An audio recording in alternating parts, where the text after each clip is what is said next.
Je sais ce que vous vous dites. Vous vous dites sûrement que ce gosse n'a pas sa place ici. Ou alors que c'est un gros mal élevé. Mais vous auriez tort. Tort de dire ça car on ne peut pas vraiment m'accuser d'avoir parlé la bouche pleine.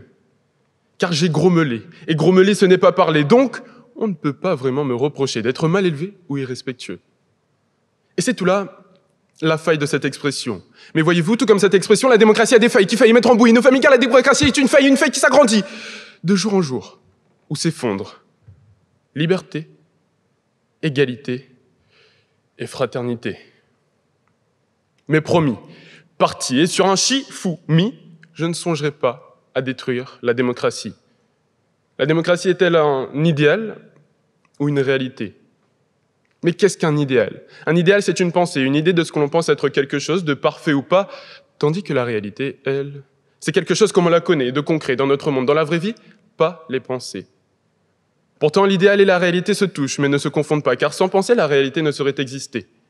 C'est ce lien non fongible qui les tient un à un. Or, nous le savons, au fil du temps, ce lien se dégrade et se perd dans les générations. Pour tout vous dire, la démocratie n'est ni un idéal, ni une réalité. C'est plutôt un idéal biaisé ou une réalité faussée. Ok, c'est bon, j'ai fini mon exposé. Maintenant, je vais un peu m'exposer à vous et vous parler sincèrement. Je vais vous raconter l'histoire d'Espérance.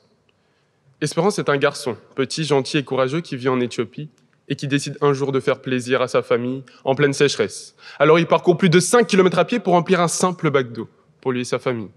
Arrivé, il remplit son bac d'eau, en profite pour en boire un petit peu et repart sur son chemin.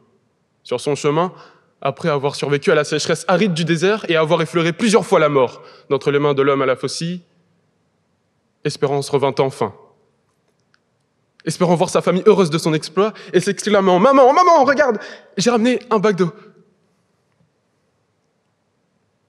Mais sa mère pleurait. Non pas de joie, mais plutôt car son frère est mort. Mort de soif.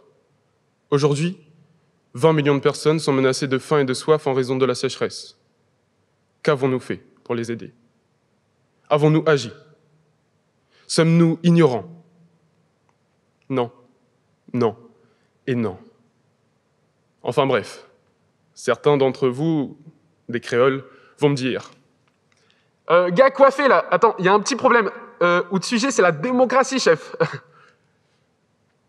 Il a sûrement raison. On va faire simple. Faites comme si la démocratie était ces 20 millions de personnes. Elle, la démocratie, si nous regardions de plus près ses défauts, comme la corruption, les atteintes aux libertés de la presse, la manipulation par les réseaux sociaux, nous n'agissons pas. Or, pour en revenir à notre histoire, celle d'Espérance, 1 an après, nous savons tous la vérité.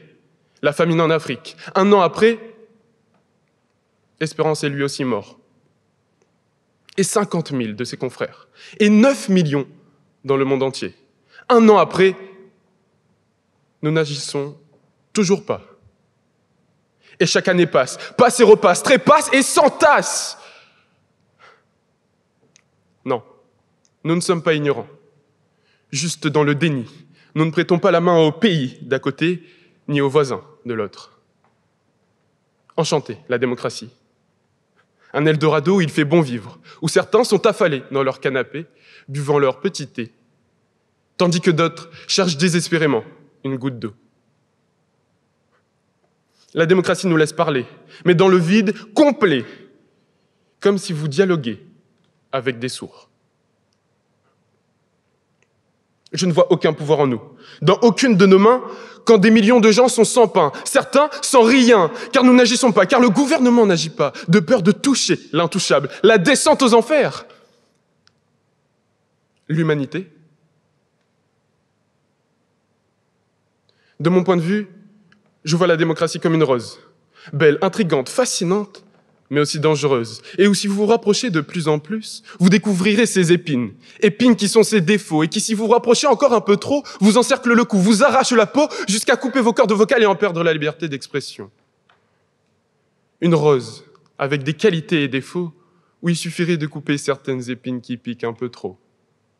Une rose, celle du Petit Prince, cachée parmi ces étoiles qu'il faut viser pour atteindre la lune. Mais pas seul, non pas seul, tous ensemble, oui, tous ensemble. Nous pouvons changer le monde et atteindre cette lune, et même encore plus loin. Faisons rayonner la liberté, l'égalité et la fraternité à travers les frontières du monde. Faisons tomber les épines de la démocratie.